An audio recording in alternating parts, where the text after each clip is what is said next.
क्या आप जानते हैं श्री कृष्ण के बचपन के मित्र सुदामा का एक ऐसा रूप भी था जिसकी वजह से भोलेनाथ को इनका वध करना पड़ा था। इस पर विश्वास करना थोड़ा मुश्किल है, लेकिन अगर हम इतिहास के पन्ने पलटे तो यह सच सामने आता है। लेकिन सोचने वाली बात है, आखिर उन्होंने ऐसा क्यों किया।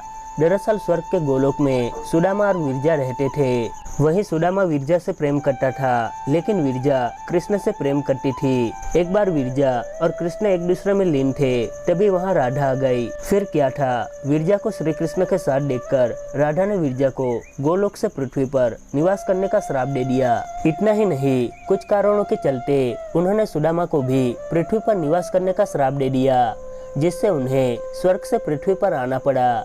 कुछ वर्ष बाद जब श्राप का फलित होने का समय आया तो सुदामा ने दानवराज दम के घर पुत्र के रूप में जन्म लिया, जिसका नाम शंखचूड़ रखा गया, और विरजा धर्मध्वज के यहाँ तुलसी के रूप में हुआ। इसके बाद राक्षस राजदम्भ का विवाह तुलसी से हो गया।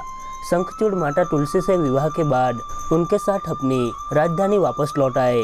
बता दें, शंखचूड़ को ब्रह्मा जी से वरदान मिला था कि जब तक तुलसी तुम पर भरोसा करेगी तब तक तुम्हें कोई नहीं जीत पाएगा। इसके साथ ही उन्होंने शंखचूड़ को रक्षा के लिए एक सुरक्षा कवच भी दिया था। वहीं बीतते समय के साथ शंखचूड़ धीरे धीरे हर युद्ध जीतता जा रहा था, जिसके बाद वो तीनों लोकों का स्वामी बन गया।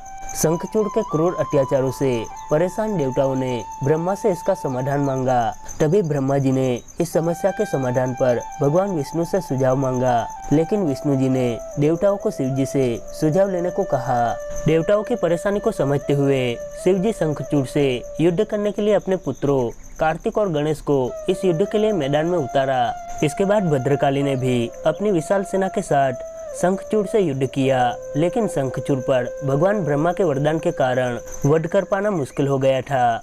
और आखिर में भगवान विष्णु युद्ध के दौरान शंखचूड़ के सामने प्रकट हुए और उनसे उनका कवच मांगा। शंखचूड़ ने तुरंत ही कवच भगवान विष्णु को दे दिया, जिसके बाद भगवान विष्णु उस कवच को पहनकर माँ तुलसी के सामने शंखचूड़ के अवतार में पहुंच गए।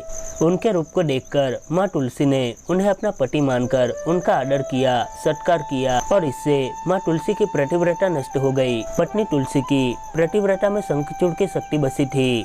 वरदान की शक्ति के समापन पर भगवान शिव ने शंखचूड़ का वध किया और देवताओं को उसके अत्याचारों से मुक्त कर दिया। तो इसीलिए श्री कृष्ण के मित्र सुदामा के पूर्व जन्म में शंखचूड़ का भगवान शिव ने वध किया। आपको बता दे, माता तुलसी ने भगवान विष्णु को श्राप दे दिया कि वह अपनी पत्नी से अलग हो जाएंगे।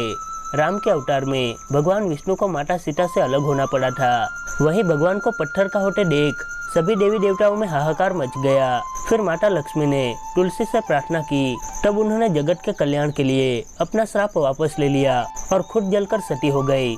इसके बाद उनकी राख से एक पौधा निकला, जिसे भगवान विष्णु ने तुलसी का नाम दिया और खुद के रूप को पत्थर में समाहित करते हुए कहा कि आज से तुलसी के बिना मैं प्रसाद स्वीकार नहीं करूँगा। इस पत्थर को शालिग्राम के नाम से तुलसी के साथ ही पूजा जाएगा। तो दोस्तों, ये थी कहानी सुदामा के वध की। वीडियो कैसा लगा हमें कमेंट करके ज़रूर बताएं, तथा वीडियो पसंद आया हो तो कृपया लाइक और शेयर कीजिए, तथा चैनल हिस्ट्री हिंदी को सब्सक्राइब करना ना भूलें। वीडियो को अंत तक देखने के लिए आपका बहुत बहुत धन्यवाद।